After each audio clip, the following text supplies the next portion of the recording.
Un chômeur, c'est pas quelqu'un qui pique le fric des gens. Un chômeur, c'est quelqu'un qui souvent a cotisé. Et qui dit durcissement vis-à-vis des chômeurs, dit durcissement vis-à-vis des travailleuses et des travailleurs. Depuis 6 mois, il ne se passe rien. On ne peut pas continuer comme ça. Le gouvernement d'Emmanuel Macron est une mafia, c'est un gouvernement de mafiosi.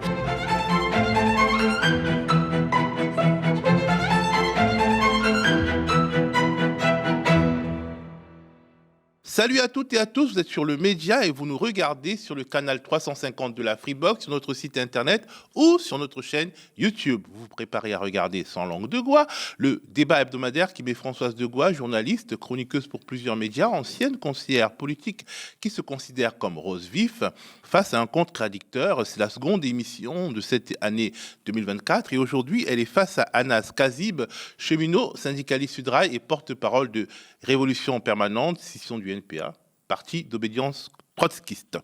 Au sommaire, Emmanuel Macron en roue libre à la réunion annuelle du Forum de Davos, durant laquelle il a annoncé un durcissement supplémentaire en matière d'assurance chômage en France, en dépit d'une absence de majorité parlementaire. Le pouvoir macroniste aurait-il définitivement pris la confiance? On en parlera, comme on parlera aussi des premiers pas du gouvernement Attal 1, et des derniers épisodes de la polémique autour de la ministre de l'Éducation, Amélie Oudéa-Castéra. Et dernier sujet, les manifestations en Israël qui réclament le départ du Premier ministre Benyamin Netanyahou.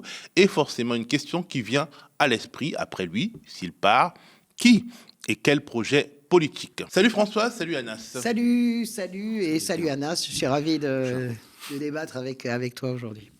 On commence par Emmanuel Macron qui a profité du pupitre de Davos pour partager son agenda de guerre sociale avec les Happy Few du Gotha mondial de l'argent et du pouvoir. Nous allons ouvrir un temps 2 de l'accélération, de l'attractivité, de l'innovation en France. D'abord en consolidant nos grands programmes, France 2030, notre programme d'attractivité avec Business France, pour continuer de faire davantage et rester leader européen sur ce sujet.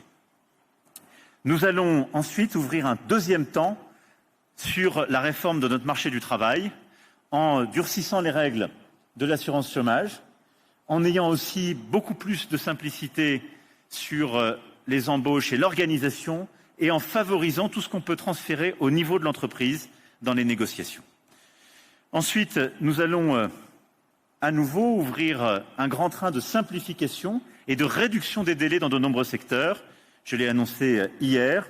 Simplification, accélération, montée des seuils et décalage des seuils, réduction des délais pour les grands projets industriels, les projets agricoles, les projets dans le renouvelable, les projets dans le logement. Ensuite, nous allons poursuivre la dynamique de réindustrialisation avec de nouvelles mesures d'attractivité, en particulier pour attirer les financements. J'ai parlé de guerre sociale, Macron parle de mesures d'attractivité qui devraient bénéficier à la France et de simplification.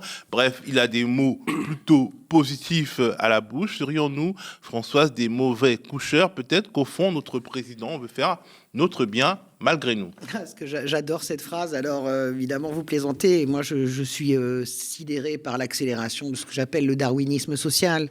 D'ailleurs, Davos, la QV 2024, j'ai pas beaucoup de goût pour Davos, mais la QV 2024, elle est terrible parce que quand vous voyez, je vais revenir à Macron dans une seconde, quand vous voyez Milei, le président argentin, qui est acclamé par la salle debout avec ce qu'il raconte, une baisse de logorée pendant 30 minutes sur la gauche, sur les socialistes, c'est un tract, un manifeste antisocialiste. Je parle même pas de son libéralisme. Et vous voyez toute cette salle qui se lève et qui l'applaudit en standing ovation. C'est complètement délirant. Et avec des gens absolument a priori raisonnables, qui sont bien sûr des éditorialistes de droite ou des influenceurs de droite, mais qui applaudissent à leur tour. Milei applaudi par Davos. On marche sur la tête. Macron, c'est pareil. Je ne comprends pas, enfin je comprends que trop bien, pourquoi il va faire cette tribune à Davos. Il a probablement des comptes à rendre, mais le problème n'est pas là. Vous vous rendez compte que ça signifie durcir encore plus les mesures des chômeurs. Les gens ne se rendent pas compte parce que peut-être ils n'ont pas été au chômage. Les gens qui nous écoutent, moi, il m'est déjà arrivé un as aussi peut-être d'être au chômage. Voilà, maintenant, au bout de 6 mois, vous avez une dégressivité de 30% sur vos... Quand vous êtes un cadre moyen ou un cadre sup qui est au chômage, bon, il vous en reste encore un peu.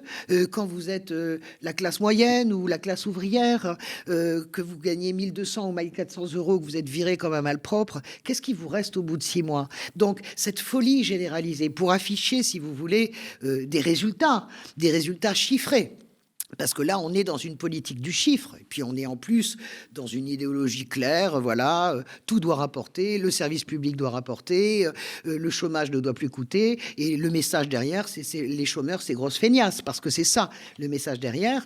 Eh bien, quand vous êtes dans cette logique-là, on va à la ruine. Qui a fait ça déjà? On a déjà le retour d'expérience. Cameron a fait ça au Royaume-Uni. Regardez aujourd'hui la situation du Royaume-Uni.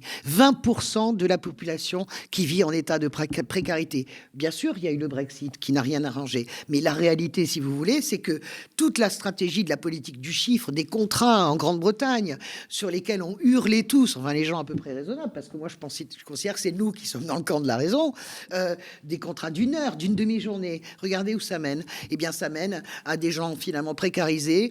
Regardez en Allemagne les lois Schröder, qui a tué aussi d'une certaine manière la social-démocratie. Voilà, ces fameuses lois qui poussaient les chômeurs à prendre n'importe quoi. On les retrouve 20 ans après parce que les gens sont partis dans des jobs qui étaient en dessous de leur qualification. Tout ça, ça fait moins de cotisations sociales. Tout ça, ça fait des retraités qui gagnent moins d'argent. Tout ça, ça fait des retraités qui sont obligés, comme aux États-Unis, de prendre un 3e, un 4e, un 5e boulot à 70 ans pour pouvoir survivre. Donc, on ne peut pas continuer comme ça.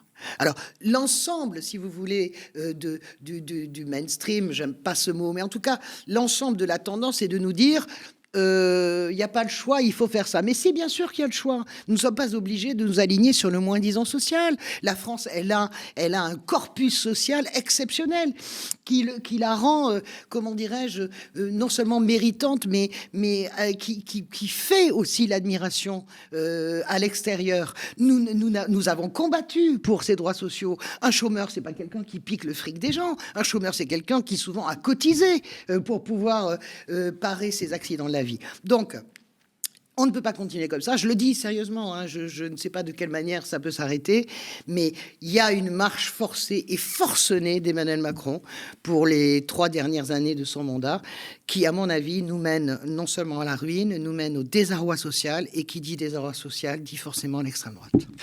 Alors, Anas, on se doutait bien que face à la stagnation des chiffres du chômage, Emmanuel Macron opterait pour la poursuite de son programme de démantèlement des droits des demandeurs d'emploi. Mais pourquoi le dire comme ça, à Davos, avec toute la symbolique que cela charrie, sachant que cela peut être considéré dans son pays comme une provocation?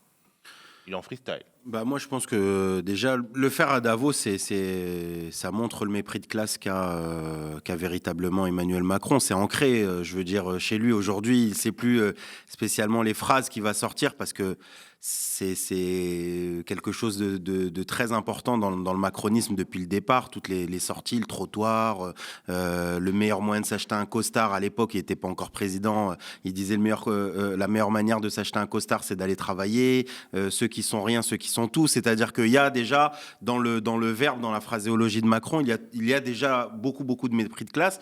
Là, il le fait moins par le phrasé, mais plus par les moments et la temporalité qu'il choisit. Et je pense que le faire à Davos, montrer qu'il va s'attaquer encore vis-à-vis des plus précaires, vis-à-vis de ceux qui n'ont pas grand-chose déjà pour pouvoir vivre, c'est un symbole et qui montre en réalité qu'il n'y a pas deux en même temps. Il n'y a jamais eu en vérité deux en même temps. Il y a eu par moments quelques positionnements qui faisaient faire penser au centre-gauche ou au Parti socialiste, quoique le Parti socialiste a parfois fait aussi des lois qui ressemblent aux lois d'Emmanuel Macron, mais la réalité, c'est qu'il montre, à l'image de cette phrase de Darmanin sur la loi immigration, dur avec les forts et faible, c'était quoi? Faible avec les... C'est méchant avec les méchant avec les gentils. Voilà, méchant avec les méchants et gentil avec les gentils. Il montre qu'en réalité, ils sont méchants avec les gentils et très gentils avec les méchants, parce qu'en vérité, le monde dans lequel on vit, de crise économique, de guerre, etc., c'est pas les précaires qui le font. Et je pense qu'on regarde regarde vraiment ailleurs autour de cette question du chômage, le 1er février, il y a l'officialisation, vous savez, de la fameuse mesure sur les 2 CDI refusés qui font supprimer l'allocation chômage. Ils vont s'attaquer... Avec une plateforme où les patrons pourront dénoncer Exactement. les salariés qui refusent de Ils vont réduire aussi le chômage des seniors, la durée de chômage des seniors, alors qu'on nous avait vendu la loi justement de la réforme des retraites en nous expliquant qu'on va mettre en place des mesures pour accompagner les seniors. La réalité, c'est qu'ils vont les mettre dans une précarité importante avant de prendre leur retraite. C'est primordial, je veux dire. Les derniers mois, les dernières années avant de pouvoir solder la retraite, normalement, pour la carrière d'un salarié, ils sont primordiales parce que c'est les meilleures années de salaire généralement et qui permettent de peser dans votre pension de retraite. Si aujourd'hui, les dernières années de votre carrière, ce sont des années qui sont au chômage ou au RSA, parce que derrière, ça sera ça,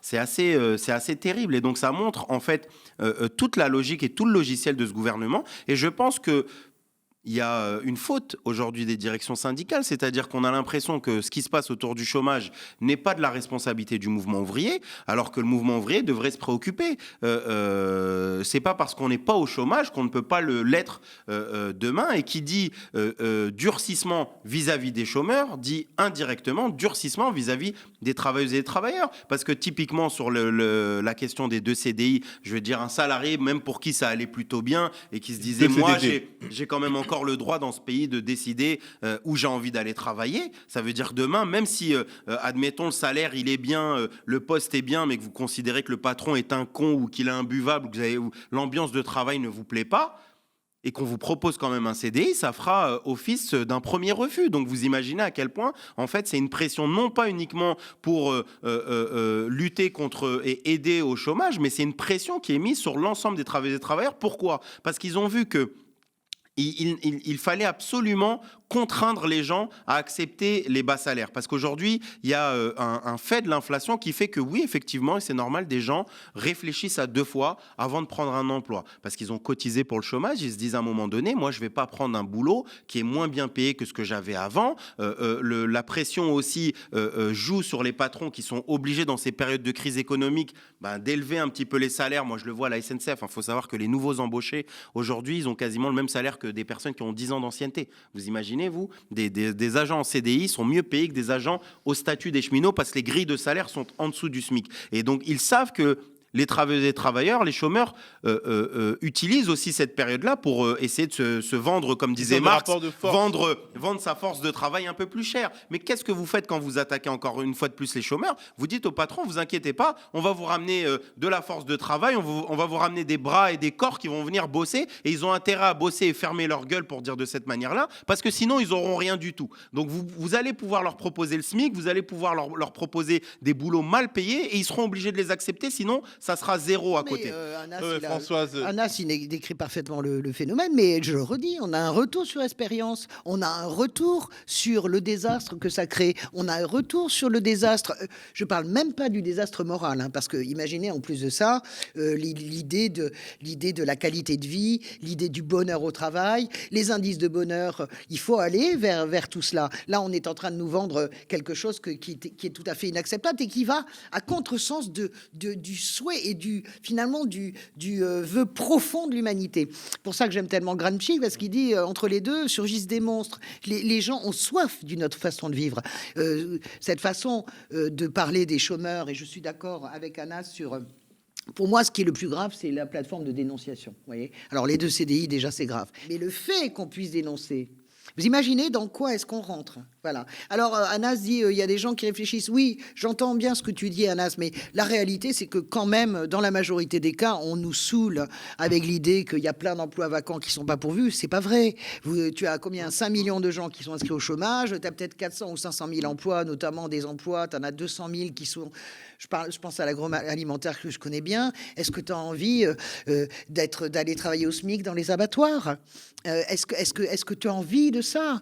Et tout le discours qui consiste à dire il vaut mieux bosser que rien faire, ça n'est pas vrai. Ça n'est pas vrai. C'est vraiment, comment dirais-je, c'est une forme de chosification. En réalité, moi, je vais vachement loin. Hein. Donc Je pense qu'on est dans un une vrai problème anthropologique en réalité. Je te le dis, je pense que c'est une chosification. Je pense que, en réalité, c'est le libéralisme qui génère absolument ça. Je pense vraiment, je suis pas comme Anas dans la révolution permanente et l'anticapitalisme farouche, etc. On pourra en discuter, mais là où on peut se rejoindre, c'est sur le libéralisme, le capitalisme financier qui a généré tout ça. C'est même pas le capitalisme, c'est la prédation du capitalisme financier qui génère absolument ce que nous vivons. Aussi un problème, on a l'impression qu'il a l'impression d'être une marche triomphale après la réforme des retraites.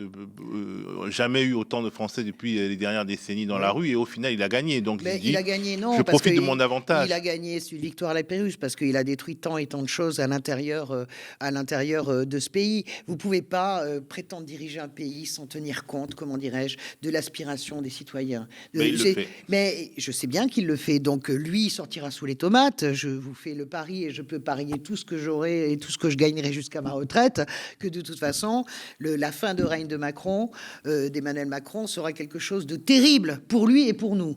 Et pourquoi est-ce qu'il se rehausse comme ça? Il y a un aspect psychologique qui est très important aussi. Tu l'as souligné sur les chiffres du chômage, Anas l'a dit aussi sur le mépris structurel et structurant de sa pensée. Mais il y a aussi quelque chose qui est très important pour Emmanuel Macron et qu'on oublie toujours, c'est que c'est fini, Emmanuel Macron. Même si c'est dans 3 ans et demi, c'est fini. C'est-à-dire qu'il va voir se dérouler mois après mois sous ses yeux sa succession. Il fait de moins en moins peur aux gens. D'ailleurs, si les gens commencent à émettre, vous pensez vraiment que si Emmanuel Macron était en phase de deuxième réélection, il y a 60% de députés Renaissance qui se seraient abstenus ou auraient voté contre la loi immigration? Bien sûr que non. Il sait qu'il est en train de perdre du pouvoir. Donc, son seul pouvoir, c'est de montrer qu'il en a encore. Donc, je montre que le macronisme n'est pas mort en nommant mon sosie à Matignon. Je montre que c'est encore moi le chef. Eh bien, je vais à Davos, j'explique, vous allez voir ce que vous allez voir. Ça va être comme ça. C'est ce qui m'inquiète le plus, c'est la mécanique psychologique du président qui sait qu'il va se départir. C'est fini de toute façon. Il ne pourra pas faire un coup d'État. Il ne pourra pas changer la Constitution. Donc, mais il pourra vous emmerder jusqu'au bout. Il va faire ça jusqu'au bout. Et ça, pour moi, c'est un vrai sujet. Je vous le dis, hein, je pose la question, peut-être les gens qui nous regardent, je me la pose souvent, je me dis, mais on ne peut pas continuer comme ça pendant 3 ans et demi, hein, sérieusement, on ne peut pas. Anas, c'est quand même mais aussi, on va continuer parce qu'on est démocrate. Un signe de faiblesse du mouvement social, tout ce qui se passe là. Il est en roue libre, il sait très bien que il n'y a rien en face, en tout cas il le pense. Je pense que c'est surtout au mouvement social de se poser les bonnes questions. Aujourd'hui, on voit qu'il y a des mobilisations des agriculteurs qui sont importantes. Ça dit aussi quelque chose. Je pense qu'on banalise, sans te critiquer Théo, mais ça dit quelque chose du fait que, par exemple, ce matin, on n'est pas un sujet sur la question spécifique des agriculteurs, parce que je pense qu'elle est très inquiétante pour le pouvoir. Enfin, le pouvoir l'a dit. Ils ont déjà reporté la loi qui prévoyait sur l'agriculture notamment, et pour inclure des mesures par rapport aux discussions. Ça veut dire quelque chose. Ça veut dire que le moindre vent contraire au macronisme fait qu'ils sont tout de suite en panique, qu'ils sont obligés de craindre. Il y a toujours ce spectre gilet jaune qui les poursuivra jusqu'au bout, et peut-être même les gouvernements derrière, parce que le mouvement des Gilets jaunes, au-delà de sa radicalité, il a surpris par sa spontanéité et par l'effet très vif avec laquelle il a surgi. Je veux dire, en quelques semaines, quelques clac-clac, quelques groupes Facebook, et tout de suite, il y a eu du monde dans la rue. Donc, ça les inquiète, mais ça montre que aujourd'hui, le mouvement ouvrier est absent, parce que les agriculteurs, il faut voir, il y a des choses très positives, c'est-à-dire notamment le fait pour moi qu'ils critiquent la question de la grande distribution, des bas salaires notamment pour les agriculteurs et autres, même si on n'est pas, moi je suis pas dupe aussi du jeu derrière d'organismes comme la FNSEA, de gros patrons producteurs, etc., qui en profitent aussi pour dézinguer un peu l'environnement, attaquer les normes environnementales. Je pense qu'il faut pas soutenir ce volet-là, parce que ça aide, je veux dire, le gouvernement. On l'a vu avec le glyphosate et ça peut être aussi encore avec plus de pesticides. La fameuse simplification de Macron. Voilà, la fameuse simplification. Mais je pense qu'en tout cas, ce mouvement-là a le mérite de pointer du doigt la question des profits pharaoniques dans l'agroalimentaire. Il faut savoir que dans le dernier semestre 2023, il a été révélé qu'avec 9% de clientèle en moins dans la grande distribution, ils ont réussi à faire 18% de profits supplémentaires. Je ne sais pas dans quel milieu on est capable de faire 18% de bénéfices supplémentaires avec un client sur 10 en moins. C'est-à-dire que, et ça nous montre à quel point l'inflation et le vol des salaires, c'est-à-dire qu'ils déportent leur marge en augmentant le prix et c'est nous qui payons in fine leur marge avec cette augmentation du prix, sauf que nos salaires n'augmentent pas et que le mouvement ouvrier, face à toutes ces attaques, on pourrait inclure la question de la loi immigration, on pourrait inclure énormément de choses, devrait se réveiller. Je pense que les Sophie Binet et tous ces patrons de syndicats qui nous ont expliqué au mois de juin que c'était fini, que le macronisme, en fait, il ne pourrait plus rien faire, que l'intersyndicale était une victoire importante. Laurent Berger avait même parlé de défaite productive. Moi, il faut m'expliquer où est la défaite productive, où est le productivisme là-dedans, dans cette défaite, quand depuis 6 mois, il ne se passe rien. Et je pense que le macronisme a compris une chose, c'est qu'il faut profiter des temps morts, des temps d'atonie pour avancer le maximum de choses. Je me rappellerai toujours d'un édito de l'éditorialiste Cécile Cornudet qui avait décrit le macronisme comme un bulldozer. Je pense qu'il n'est pas un bulldozer, mais je pense qu'il reste des débris de ce bulldozer-là et de ce fonctionnement-là où en fait il a compris qu'il faut frapper très très rapidement parce qu'à un moment donné, le vent va tourner. Et je pense que peut-être on va entrer dans les printemps généralement en France, ils amènent leur lot de lutte de classe. Je pense que le macronisme se dit... Si j'ai réussi à caler un maximum de choses entre la rentrée de septembre et le début du printemps, ça sera déjà des choses d'acquises. Et puis après, je me carapace et puis je fais face à la rue, etc. Je dis dans les plateaux télé que c'est super, c'est la démocratie, la rue elle a le droit de s'exprimer, mais je ferai rien du tout. Et on est face à ça en fait. Il faut absolument qu'on tire les leçons de ces négociations de la régression sociale parce que les syndicats, je m'arrêterai là-dessus, les organisations syndicales, elles continuent à négocier aujourd'hui. Ils sont en train de discuter de la vieillesse, ils sont en train de discuter de la future loi travail. Je veux dire, un gouvernement dans lequel l'ensemble des organisations syndicales disent on a fait 12 mois, 18 mois, 6 mois de négociations, mais le macronisme ne veut rien retenir, que ça soit Édouard Philippe, Borne ou je ne sais qui, ça a toujours été la même chose. De la bouche de Berger, de Martinez, de Binet ou d'autres, à chaque fois qu'ils sont sortis devant le perron de Matignon, ils nous ont toujours expliqué que tout ce qu'ils ont proposé n'a pas été retenu. Mais au final, il continue le dialogue social et il continue à donner du lest. Si je retiens les choses, Anas dit, avec droit d'inventaire, la méthode des agriculteurs qui pourrait s'inspirer de ce qui se passe en Allemagne ou bien des Gilets jaunes, c'est la méthode qui peut faire arrêter Macron. Parce que dans le fond, la base agricole n'est pas une base syndicale classique, c'est pas la base de gauche que Macron méprise, c'est plutôt un milieu de droite. Et surtout, entre guillemets, ils ont des armes, des chars, c'est-à-dire... Excuse-moi, ça c'est un argument important, ça favorise l'extrême droite qui est en train d'essayer de récupérer aujourd'hui le mouvement des agriculteurs. Justement, peut-être que c'est pour cela qu'il a plus peur, il a davantage peur de ce mouvement-là parce que c'est pas la base sociale de gauche qu'il a l'habitude de mater, et peut-être parce qu'aussi ils ont entre guillemets des armes avec leur matériel agricole qu'ils peuvent mettre dans les rues et bloquer le pays. Moi, il y a ce week-end à Carcassonne, voilà, le bâtiment de l'ADEAL a sauté. Il a été dynamité par un mouvement. L'ADEAL, oui, la direction donc d'agriculture a été dynamité par le mouvement CAVA qu'on connaît très bien, qui est le mouvement un peu hard des viticulteurs. Est-ce que vous avez entendu Gérald Darmanin parler de la peste brune, comme à l'époque pour les Gilets jaunes? Est-ce que vous avez entendu Gérald Darmanin parler d'agri-terrorisme, comme il a pu parler d'éco-terrorisme pour les soulèvements de la terre et Sainte-Soline? Est-ce que vous avez entendu Emmanuel Macron dire un mot sur les foules haineuses, comme à l'époque, pour calmer le jeu quand Emmanuel Macron... Mais pourquoi ils ont peur? Parce qu'ils sont de droite? Parce qu'ils sont d'extrême droite surtout. C'est même pas le problème. Anas dit favorise. Non, c'est pas favorise, c'est déjà le cas. C'est-à-dire que le monde agricole, on l'a vu basculer, le monde agricole. Il y a encore 10 ans, Marine Le Pen, elle était persona non grata au salon de l'agriculture. Ce n'est pas une petite chose, le salon de l'agriculture. C'est un baromètre extraordinaire, le salon de l'agriculture, de ce monde agricole. Car s'il y a 3% de paysans en France, dans l'imaginaire français, les agriculteurs, c'est extraordinaire. La projection slogan des agriculteurs est extraordinaire dans l'imaginaire français. C'est-à-dire, en termes de vote, c'est 500 000 voix, donc c'est très peu. En termes d'influence, c'est surpuissant. Et on a vu, moi j'ai vu, à l'époque j'étais au ministère de l'Agriculture et de l'Agro, donc j'ai vu tout à fait le changement d'accueil de Marine Le Pen. Et j'ai vu, je vais jusqu'au bout, et j'ai vu tranquillement et sûrement comment Marine Le Pen est devenue totalement légitime. Elle est invitée par le président du salon sans aucun problème. Elle est devenue totalement légitime. La campagne de 2017 et de 2022 l'a légitimée totalement. Elle a fait Marine Le Pen des champs contre Macron des villes.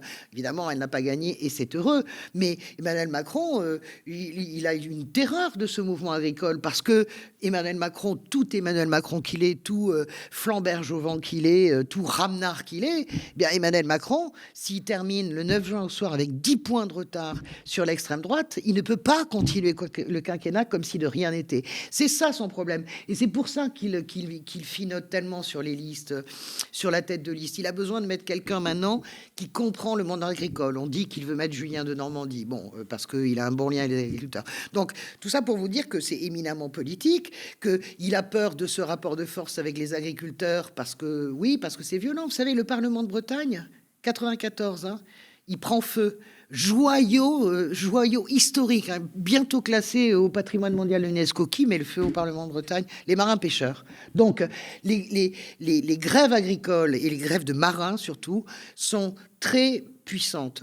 Après, sur le dernier point sur les agriculteurs, moi, je suis comme Anas, je comprends très bien le mal-être des agriculteurs. Ils me trouveront toujours avec eux sur le plan social, sauf les grands récoltants de la Bosse et de la Brie notamment, et le fait que la PAC est encore très très mal répartie, même si elle a été un peu verdie, elle est un peu rééquilibrée en fonction des éleveurs, elle est encore très très mal répartie. L'argent va à ceux qui ont de l'argent, en gros.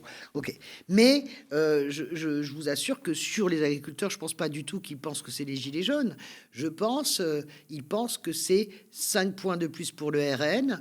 Comme en Allemagne, l'AfD ne cesse de monter, malgré le 1,5 million de personnes dans la rue pour manifester ce week-end. C'était extraordinaire ce qu'ont fait les Allemands ce week-end. 1,5 million de gens manifestant contre l'extrême droite. Mais on voit que l'AfD monte. Et voilà, Macron, il a un problème. Je veux dire, vous ne pouvez pas comprendre ce qui se passe avec Emmanuel Macron si vous ne comprenez pas que son seul objectif, c'est le 9 juin. Voilà, c'est le 9 juin. Dernier mot là-dessus, sur ce sujet.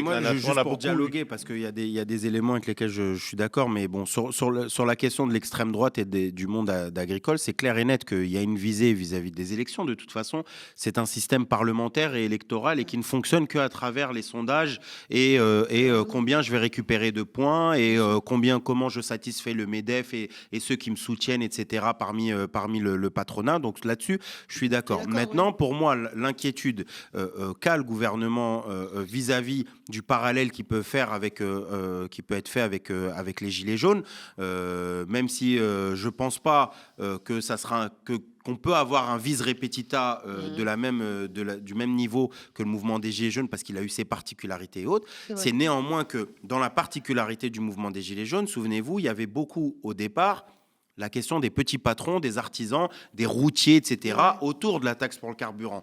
Le vrai mouvement des Gilets jaunes, en réalité, il était derrière cette façade-là, autour de la taxe sur le carburant. Je pense que l'inquiétude, aujourd'hui, elle est le discours autour de l'inflation, autour des bas salaires, autour des inégalités. Non, mais du carburant, surtout. Du carburant non routier, c'est aussi ça, leur angoisse. Mais je pense que ce qu'est ce mouvement-là, c'est cet agriculteur qui dit on gagne 7000 balles par an et qu'on va mettre des pantins qui l'accordent au cou chaque journée où on n'a pas de réponse, qui montre que chaque jour, il y a un agriculteur qui se suicide en France, tous les 2 jours, qui se suicide en France parce qu'il n'arrive pas à s'en sortir. Et je pense que c'est cette crainte sociale profonde. Après, bien sûr qu'il y ait des grands agriculteurs moyens et autres, de la petite bourgeoisie qui essayent de profiter d'un mouvement radical pour essayer de tirer les marrons du feu, d'avoir des améliorations sur des contrats, sur des normes. Ça, c'est une chose. Maintenant, le problème profond, c'est que le seul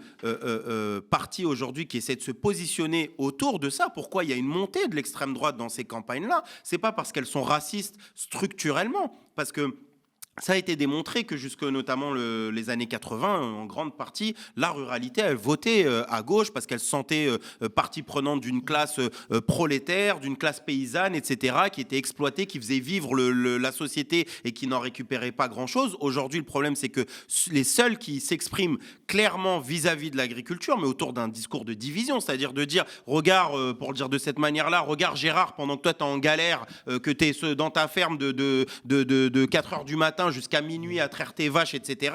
Regarde Mamadou ce qu'il fait à la Courneuve, etc. Il roule dans une belle caisse. Est-ce que tu trouves ça normal? Et la réalité, c'est ça le discours de l'extrême droite. Les fondations de l'extrême droite, c'est de profiter de la crise, profiter des inégalités sociales pour essayer de diviser au fond les classes populaires et jamais montrer qui sont les véritables responsables. Le patron de Carrefour, le patron de Nestlé, etc. Les grands patrons de l'agroalimentaire, de la grande distribution, de Lactalis et autres, qui mettent sous pression ces gens-là et qui au final en tirent des gros profits. Moi je pense que bien sûr il y a le 9 juin et là je suis d'accord là-dessus, c'est quelque chose d'important, mais je pense que l'instabilité dans le pays, elle dit aussi pour la survie du macronisme, parce que je pense qu'au-delà de Macron en lui-même, je pense qu'il a aussi l'espoir d'essayer de forger un nouveau mouvement ou parti dans le pays qui continue à perdurer derrière. Je ne pense pas que Macron, son souhait, c'est qu'au final, on revienne au fameux bipartisme, on parlait de Gramsci, mais au fameux bipartisme classique de gauche et de droite. Si, je pense que son souhait final, c'est que rien ne lui succède. C'est la caractéristique, le macronisme meurt avec lui parce que sans Emmanuel Macron, il n'existe pas.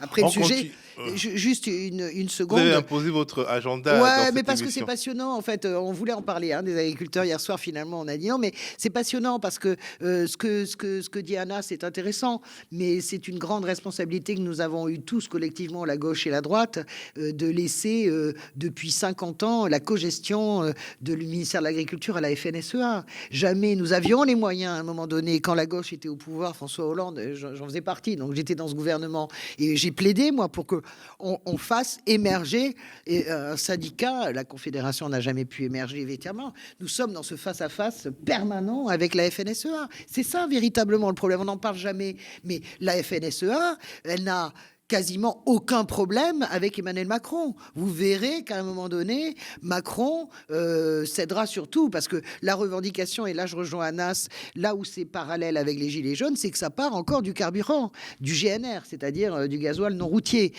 qui augmente, en Allemagne c'est le cas, et qui augmente en France.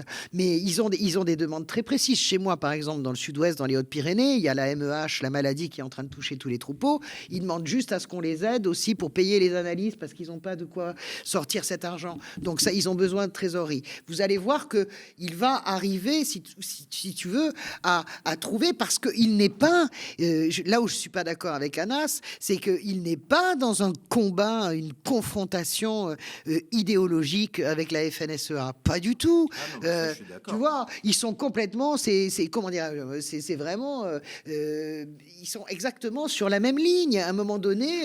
c'est comme les manifs de policiers, quoi. C'est une manière de... Pour la FNSEA, je parle pas du monde agricole. La FNSEA va... le monde agricole souffre. Voilà, va mettre du rapport de force. Et puis négocier. Oui, mais bon, tout ça, ça fait aussi des points. Là, je rejoins Anas. Tout ça, c'est des points pour Bardella. Il a 10 points. 10 à 12 points récupérés, Macron. On évoque désormais les premiers pas du gouvernement Attal 1. On va le faire plus rapidement parce qu'on a beaucoup parlé des agriculteurs. Et on va parler du feuilleton Les Malheurs d'Amélie, épisode 350. Amélie Oudéa-Castéra, ministre de l'Éducation. Cette fois-ci, Mediapart explique que son fils aurait bénéficié d'un dispositif de contournement de Parcoursup mis en place au lycée Stanislas. Mediapart a révélé que le ministère de l'Enseignement supérieur a découvert une sorte de fraude de l'établissement au processus de sélection de Parcoursup. En 2023, 41 candidats en France ont formulé un unique vœu pour entrer dans la classe prépa du lycée dans lequel ils sont en terminale. Et sur ces 41 personnes, 38 étaient des élèves de Stanislas, dont le fils de la ministre. Les élèves de Stanislas seraient donc incités à renoncer à leurs autres vœux en échange de la garantie d'être admis dans la CPGE de l'établissement. Ceci à l'encontre de 2 principes de la charte de Parcoursup, celui d'exprimer ses vœux librement et celui d'égalité de traitement entre les candidats. On peut dire que c'est un avantage pour ceux qui sont déjà à Stan. Donc c'est logique, vous les connaissez. En tout cas, c'est un avantage, c'est pas un avantage. Et puis sur quelle proportion cela joue ? Nous avons 350 élèves en première année. Nous avons 80 élèves qui veulent venir chez nous. Il y a largement de la place pour tous les autres élèves qui veulent postuler. Donc il n'y a pas de délit d'initié, il n'y a pas d'empêchement d'être ouvert à la diversité d'autres élèves qui veulent postuler. Après l'histoire des mensonges sur l'école publique, sur des accusations d'homophobie et d'ultra-conservatisme, ça commence à faire beaucoup. Qu'est-ce que tout cela nous dit de ce gouvernement au-delà de la personne de la ministre AOC ? François. Ça nous dit simplement que, je ne sais pas ce que ça nous dit du gouvernement, mais en tout cas, Amélie Oudéa-Castéra répond qu'on s'occupe de sa vie privée, qu'on est très, très, très, très méchant avec elle, qu'on parle de ses enfants, etc. Elle s'est tirée toute seule une balle dans le pied, elle ne fait que mentir, mais elle ne ment pas que depuis qu'elle est ministre de l'Éducation nationale. Elle ment depuis qu'elle est à la Fédération française de tennis, elle ment depuis qu'elle est ministre des Sports, elle a menti sur son salaire. Voilà. Donc, je veux bien qu'on plaide une fois, deux fois l'erreur de communication. C'est tout à fait un système de pensée qui consiste à essayer de masquer la vérité, et c'est une naïveté déconcertante parce que dans le monde actuel, rien ne peut se cacher en réalité. Donc là, est-ce que ça dit du gouvernement? Rien. En tout cas, ce que ça dit encore d'Emmanuel Macron, c'est l'entêtement, comme toujours. C'est-à-dire que plus elle doit démissionner. Mais bien sûr, elle ne devrait même plus être en poste ce matin. Alors, nous, on enregistre lundi, on va diffuser mardi, peut-être qu'elle aura démissionné. Bon, peut-être qu'elle aura démissionné. En tout cas, quel rapport de force il lui reste? Quel rapport de force il lui reste? Qu'est-ce qui reste comme crédit jusqu'à la fin du quinquennat pour Amélie Oudéa-Castéra? Qu'est-ce qui lui reste comme crédit au sein de l'Éducation nationale en tant que ministre? Aucun crédit. Ce n'est pas du lynchage. Elle sait comment...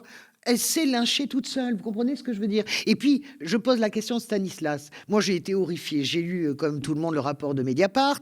J'ai lu des règlements intérieurs que vous avez dû voir passer qui sont délirants. J'ai entendu le directeur de Stan, comme on dit, parce que Stan, voilà, c'est Stan. J'ai entendu tout à fait ambigu sur la question de l'homosexualité. Moi, j'ai vraiment un sujet.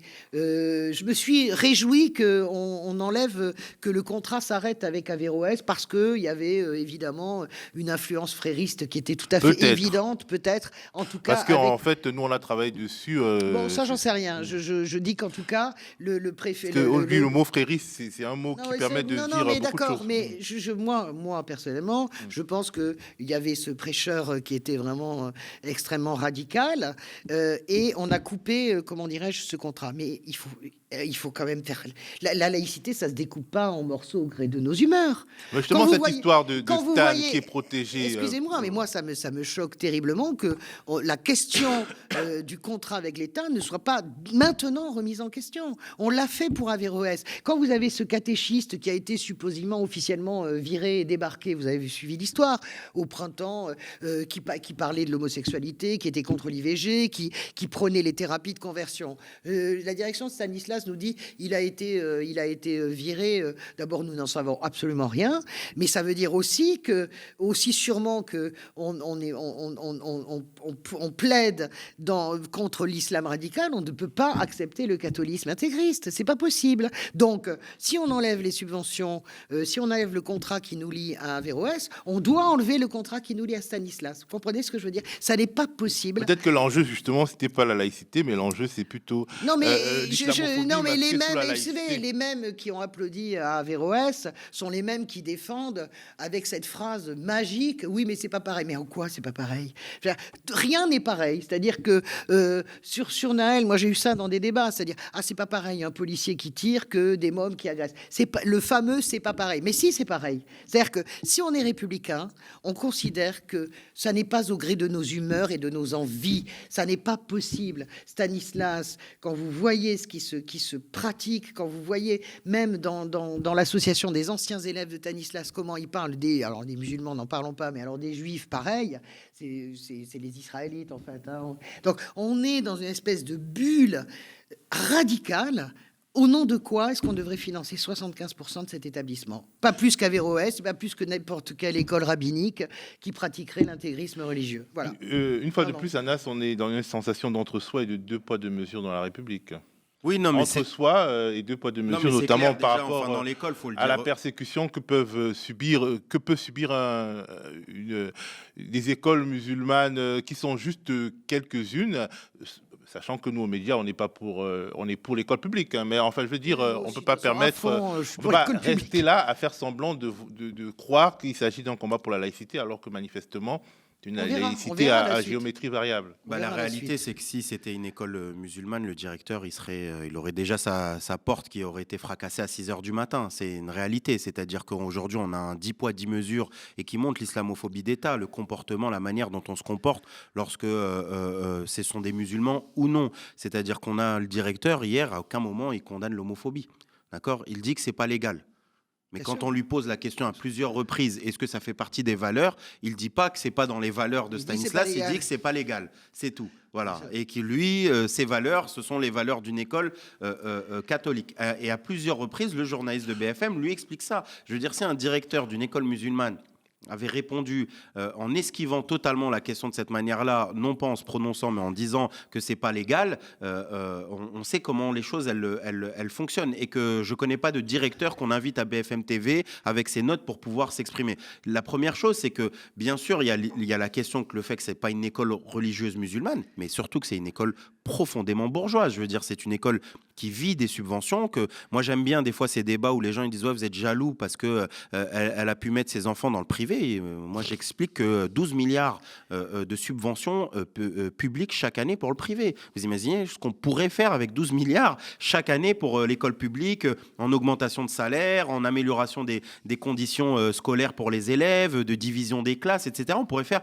énormément de choses. Donc ils vivent déjà de l'argent public, en plus des frais d'inscription qu'ils demandent pour essayer de faire en sorte que ça soit élitiste jusqu'au bout. Mais au final, pour moi, toute cette histoire d'Oudéa Castéra, c'est l'arbre qui cache la forêt en réalité de ce qu'est le macronisme, de ce qu'est cette caste.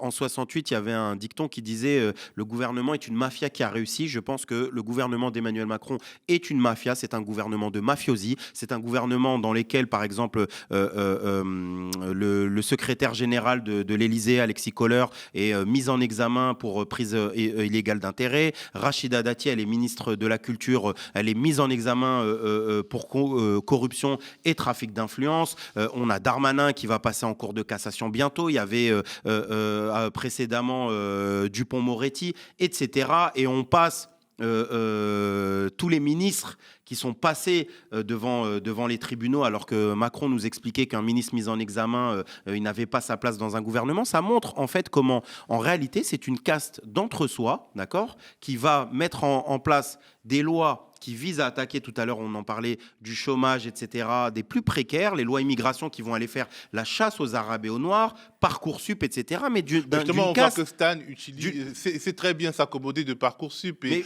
à domestiquer pour le compte. Mais c'est pas que Stanislas qui s'accommode de ça. Ce sont les familles en fait de bourgeois et notamment le problème c'est pas juste de mettre ses enfants, c'est pas juste de mettre ses enfants. Mais si, c'est pas juste de mettre ses enfants dans une école privée, c'est que vous êtes ministre de l'Éducation, que vous êtes mis en place pour attaquer encore plus l'éducation, alors que vous faites tout l'inverse dans le privé avec vos enfants. Moi, c'est pas ça. Moi, ça me gêne absolument pas. Moi, ça me gêne. Moi, ça me gêne. Je m'en fous complètement qu'elle ait mis ses enfants. Moi, ça me gêne qu'on vienne chercher dans mon plumard pour l'infertilité, qu'on vienne chercher la tenue de mes gosses, etc., pour faire semblant qu'il n'y a aucune égalité sociale dans ce pays, alors qu'on sait très bien qu'on peut mettre un polo blanc tous les deux, mais quand il est fils de médecin ou de neurochirurgien et que l'autre il est fils de femme de ménage, mère précaire isolée, c'est pas la même chose. C'est ça qu'ils veulent esquiver. Je vais finir. Elle est là pour ça. Moi, je m'en fous complètement. Je m'en fous complètement qu'elle mette ses enfants dans le privé. Alors là, c'est vraiment, ça relève de la vie privée. Moi, ce qui m'intéresse, c'est qu'elle mente. C'est tout simplement qu'elle mente. C'est-à-dire qu'on est sur des mensonges. Tu es une ministre, tu ne peux pas mentir. Tu ne peux pas raconter n'importe quoi. Et puis surtout, que tu mens de cette façon-là, on te Parcoursup est inégalitaire. Mais Parcoursup, on le sait. Mais il n'y a pas que Stan qui contourne. Il y a un nombre d'établissements, même publics, qui peuvent contourner. Excusez-moi. Parcoursup, c'est le grand jeu, c'est de contourner Parcoursup. Moi, sur la charge... Là, il y a maintenant des applications qui permettent de mieux... Sur la charge bourgeoise... Moi, c'est pas juste le mensonge. Désolé, on a une ministre de l'Éducation... C'est autre chose. Excuse-moi, Françoise. Non, moi, je termine. Je ne suis pas d'accord avec ton idée d'abord de l'islamophobie d'État. Multimillionnaire. Je ne suis pas d'accord avec toi. Dont le mari est PDG de la Société Générale, président de Sanofi. Mais si, c'est problématique. C'est problématique. Il y a deux choses avec lesquelles je ne suis pas d'accord avec Moi, je veux pas que mes Ouais, gosses. mettons-nous peux d'accord finir. sur les Pardon. désaccords. Anas, Mais non, Françoise mais est je en suis pas désaccord d'accord. Je ne suis avec. Je m'en pas fiche qu'elle d'accord mente. avec c'est l'islamophobie pas je m'en fiche, d'État, mais- parce que je ne crois pas du Secondaire. tout, je le redis inlassablement, je ne crois pas qu'il y ait un racisme d'État dans ce pays. Il y a des racismes, d'accord. voilà, on n'est pas d'accord. Je ne crois absolument pas au gouvernement de mafieux. Il faut savoir les mots qu'on emploie. Moi, la mafia, tu sais, j'ai beaucoup travaillé sur la mafia, notamment. La mafia, c'est pas ça. La mafia, c'est des gens qui tuent d'autres gens. Donc, il faut pas faire raconter n'importe quoi. C'est un gouvernement de mafiosi. Mais non, Mais c'est un si, gouvernement. c'est mais un gouvernement de mais mafiosi. c'est un Ils sont gouvernement. même mieux que les Mais mafiosi. arrête, tu Ils peux sont pas- même mais mieux que les non, mais non, mafiosi. tu vas Ils m'obliger. arrivent à s'en sortir. Tu vas m'obliger à défendre ce gouvernement. La Bah mafia, si, c'est bah pas ça. si. Anna, c'est des Bah, gens qui touchent des valises de billets, qui trafiquent Ouais, mais la les valises drogue. de billets, Mais on a vu non. ça. Non, qui Mais trafiquent non. la drogue, écoute, et Attends, qui les tuent des valises gens. de billets avec Je ne suis pas d'accord. Jacques Chirac, je etc. ne peux pas accepter, moi, qu'on dise que ce gouvernement est Mais mafieux. Diamant Mais Bokassa, c'est n'importe etc., quoi. Mais l'histoire autre de la- chose. Mais non, mais c'est simplement. Les billets ils- dans les djembés, quand Mais même. il faut passer des lois, mais c'est pas. Excuse-moi, Non. c'est pas. C'est la mafia au sens littéral, c'est-à-dire au sens pas besoin de de gens ça. qui passent devant la C'est un ju- le- la- gouvernement d'amateurs et de nuls. Mais non, mais ça, et de qu'il soit l'entre-soi. nul, oui. C'est tout, c'est aussi simple Mais c'est un que ça. gouvernement qui met en place des lois pour s'arranger Mais- aussi mais- dans son petit mais quotidien. Ils Je suis changent désolé. pas que dans leur quotidien. Je suis Oudéa désolé. Castéra, c'est Ils ont juste- tous de la c'est juste famille parce dans le qu'elle- journalisme, parce qu'elle ils est sont pas tous bonne, protégés. c'est tout Enfin, simplement. faut arrêter. On continue avec un autre sujet qui va Non, faire non, non, monter Non, je suis pas d'accord. non. les décibels. Ouais. Françoise, tu as voulu qu'on évoque les manifestations en cours en Israël réclamant le départ du pouvoir de Benjamin Netanyahou. Françoise, à travers ce sujet, tu veux montrer qu'un camp de la paix continue d'exister en Israël, mais est-ce qu'il est assez fort pour faire bouger les lignes? Et surtout, cette semaine est aussi celle d'une impasse diplomatique, le gouvernement israélien refusant la solution à deux États comme moyen de sortie de crise en dépit des pressions de la communauté internationale et surtout de l'allié américain. Bon, moi, de toute façon, tout le monde sait très bien ce que je pense sur cette question. Vous savez très bien à quel point on n'est jamais d'accord à ce micro. J'ai voulu parler des manifestations en Israël parce que je voulais montrer qu'est-ce que c'est un pays vivant démocratiquement. C'est un pays que je connais. J'ai vécu en Israël, mais chez les Arabes palestiniens chrétien, et j'ai également beaucoup été à Gaza.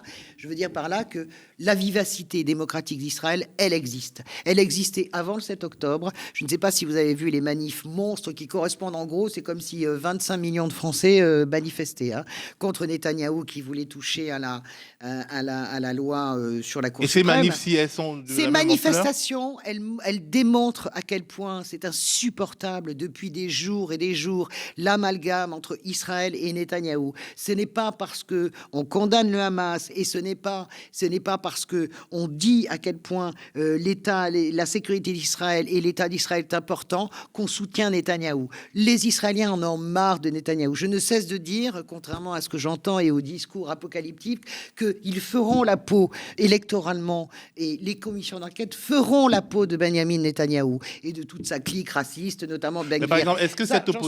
opposition est favorable à une solution à Mais bien deux sûr, États ou à un État mais je confédéral? pense que un État, évidemment, la solution, un État que je connais qui est prôné par nos amis et notamment Anas, un seul État du Jourdain à la Méditerranée, ça veut Binational. dire... Mais non, mais ça veut dire l'élimination... Arrêtez avec ça, ça veut dire ça n'arrivera jamais, ça veut dire c'est l'élimination pure et simple de ce qu'est Israël. Donc ça, je sais très bien... En Afrique du Sud, c'est ce qui est arrivé. Écoute, c'est ce qui peut arriver en Afrique du Sud, c'est ce qui n'arrivera jamais sur cette question du binational. La solution des deux États, bien sûr que Netanyahou, mais enfin, on tombe de l'arbre en disant oh là là, on découvre mais ça fait depuis toujours Netanyahou, enfin toute cette partie-là de la droite. Mais est-ce qu'il y a une majorité Oui, possible pour une solution à deux États ou à un Je État? pense qu'il y a une majorité possible. La gauche, malheureusement, est dans les choux, mais ça, depuis tant d'années, Ehud Barak n'a pas aidé. Enfin voilà, petit à petit, la gauche israélienne, en réalité, elle s'est retrouvée uniquement représentée par les artistes, par les écrivains, par des gens comme Amos Oz, qui était un écrivain Par extraordinaire. les médias aussi, David et les Grossman. organisations des droits de l'homme. Arrête, qui de temps en temps fait des petits... bon, il est là le sujet, c'est-à-dire la gauche malade, en fait, en Israël. Le Matzpen, l'extrême gauche, n'existe plus depuis longtemps. Enfin, elle existe, mais comme une idée un peu romantique et utopiste. Et de toute façon, le Matzpen n'est pas pour l'État hébreu. Donc, ce que je veux dire par là, c'est que il faut croire à la capacité aussi des peuples et des Israéliens d'un côté et du peuple palestinien qui a besoin de se débarrasser à un moment donné du Hamas. Je ne sais pas quels moyens ils auront pour penser que après ce carnage général, après cette horreur qui est vécue par cette région, c'est en matière apocalyptique, c'est pire que la guerre du Liban, enfin, c'est jamais arrivé comme ça, eh bien, sortira une solution politique. Moi, je crois, j'ai été extrêmement touché, j'ai appelé des copains à moi, journalistes là-bas, j'ai été très touché de revoir cette démocratie en action qui dit Netanyahou dehors. Et je suis absolument, moi, persuadé que Netanyahou, de toute façon, sera viré par les commissions d'enquête qui suivront. Anna, sa solution au massacre à Gaza peut-elle venir de l'intérieur de la société israélienne aujourd'hui? Oui. Moi, je pense que c'est très timide ce qui est en train de se passer, notamment parce que, bon, on est d'accord sur le fait que Netanyahou est un personnage ultra réactionnaire, etc., et qu'il incarne aujourd'hui le chef de ce qui est en train de se passer dans la bande de Gaza et en Cisjordanie. Après, je partage un peu la ligne qu'avait fait Haaretz dans un édito, c'est-à-dire que peu importe une autre personne à la place de Netanyahou, ça ne changera rien du tout parce que l'ensemble des partis sont des partis colons. C'est-à-dire que moi, ma position, elle est claire et nette, c'est-à-dire que je suis pour l'autodétermination du peuple palestinien, je suis contre l'État d'Israël. Être contre l'État d'Israël, ça ne veut pas dire en finir avec Israël, si on entend par là la population... Avec le peuple d'Israël, on va dire. Avec le peuple juif, je pense que moi, ce que je prône, c'est un État socialiste palestinien où juifs, arabes, chrétiens, etc. peuvent vivre dans la paix, mais ça ne peut pas se faire sans la libération de la terre de Palestine. Quand on parle d'État, on parle d'un poids institutionnel, on parle d'un poids d'orientation politique, militaire, etc. Quand on parle notamment de démantèlement dans la bouche de certains de l'État d'Israël, c'est ça. C'est pas les personnes qui vivent. Je veux dire par là, il faut être très clair là-dessus. Et que la réalité, c'est que les manifestations aujourd'hui, comme celle qui était au moment de Sheikh Jarrah en 2021, où il y avait des mobilisations à Haïfa, à Jaffa, etc., notamment de la communauté juive, qui dénonçait, qui solidarisait vis-à-vis de ce qui était en train de se passer à Jérusalem. Ça ne va pas jusqu'au bout, c'est-à-dire que c'est jamais des manifs anticoloniales, c'est-à-dire c'est des manifestations... c'est normal, ils aiment leur pays. Oui, bien sûr, et leur pays a une droit... Oui, c'est-à-dire que vous ne reconnaissez même pas, tu reconnais même pas le droit légitime d'Israël à exister, c'est terrible. Je reconnais pas le droit. Jamais reconnu en fait. Ah, donc, moi, mais c'est une moi ligne. je reconnais pas le colonialisme. Non, voilà, non, moi, je on connais le colonialisme. On n'est pas d'accord avec l'idée du colonialisme. C'est de la même manière non, que. mais t'es vraiment antisioniste au sens idéologique moi, du terme. Il y a rien de. Non, mais il y a rien de péjoratif. Non, t'es vraiment antisioniste au sens idéologique du terme. Comme Ronnie Broman. De la même manière que je suis pour l'autodétermination du peuple algérien au moment où il a vécu 132. Mais si, parce que. Mais rien du tout. Mais si, c'est la même. Mais si. Non, rien du tout. Anna, la France voulait aussi une division de l'Algérie. Les Israéliens sont du cru. Qu'est-ce que tu racontes? Mais non, les Français sont c'est pas vrai ça. Il y a des Israéliens qui sont c'est pas vrai, c'est documenté, c'est pas vrai. Non, mais on va commencer à se mettre les documents. Non, mais il y a ce qui s'appelle l'Alia, il y a ce qui s'appelle Alia en arabe. Mais non, on est parti chercher des populations, on est parti chercher des populations juives. Mais on est parti chercher des populations juives à travers le monde pour. Mais Anna, le point de départ de 40 il y avait des milliers. Le point d'écart, c'est pas ça. Non. Mais le point de départ de 1948, c'est pas ça, des premières guerres arabes. Qu'est-ce que tu racontes? Mais c'est quoi le point de départ alors? Le point de départ, c'est des gens qui vivent et on décide que le foyer israélien sera là parce que le peuplement juif, il est là depuis 3000 ans, comme le peuplement palestinien. Mais ça change rien. Mais ça change absolument tout. Mais ça change rien. Mais moi, je ne suis pas pour un droit historique à je ne sais quoi, parce qu'il y a 3000 ans, on a vécu dans tel ou tel endroit. Je veux dire, je sais pas. Mais je sais pas, les Arabes ont été en Espagne, ont été même jusqu'à Poitiers. Jérusalem est une ville juive depuis combien de temps? Tu m'expliques. Donc, c'est valable pour les Palestiniens aussi, alors. C'est valable pour les populations arabes qui vivaient. La question, elle n'est pas de l'interdiction. La question, elle n'est pas de l'interdiction à des Juifs de vivre. C'est la création d'un État hébreu on et parle d'un État juif. On parle d'un État sioniste. Eh bien, moi, je mais pense, non, mais je suis d'accord. Non, mais faut faire attention. Faut faire attention. Non, mais moi, j'entends ce que tu dis. Faut faire attention au terme. Il n'y a pas le fondateur de l'État d'Israël, d'accord, le créateur du sionisme, qu'est-ce qu'il avait dit? Il avait dit une phrase qui montre à quel point ce n'est pas une question de judaïté, l'État d'Israël. Mais si, quand on lui a posé la question, il a expliqué que si on lui donnait deux choix entre deux choses, entre sauver l'ensemble des enfants, d'accord, des enfants de la barbarie de la Shoah, et de les faire vivre en Angleterre. Il n'y avait pas la Mais Shoah, si, mais Herzl, non, je parle pas de celui-là, je parle pas de Herzl. Je parle pas de Mais Herzl. c'est Herzl qui conceptualise le sionisme. Mais qu'est-ce que tu racontes? Mais non, je parle pas de Herzl, je parle du créateur de l'État d'Israël. D'accord? Ben Gourion, merci. J'ai pas tous les noms. Ben Gourion, vous rechercherez, d'accord? Ben Gourion, il a dit, entre le choix de sauver l'ensemble des enfants juifs de la Shoah et de les envoyer en Angleterre, ou de sauver que la moitié pour les envoyer dans l'État d'Israël, il préférait sauver uniquement la moitié des enfants de la Shoah. Mais si, mais ça montre à quel point en fait son histoire n'est pas de préserver la judaïté ou le judaïsme, ou de lutter pour la judaïté des gens. C'est pas vrai. C'est pas vrai. L'émission s'éternise comme d'habitude sur cette thématique.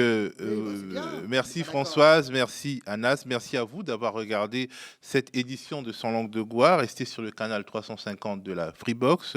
Si vous nous regardez sur YouTube, abonnez-vous à notre chaîne, activez la cloche et mettez des petits pouces en l'air. Pouce en l'air comme ça. La classe continue de bavarder alors que je clôture l'émission. Le média, votre média, ne vit que des abonnements et des dons de celles et ceux qui l'aiment.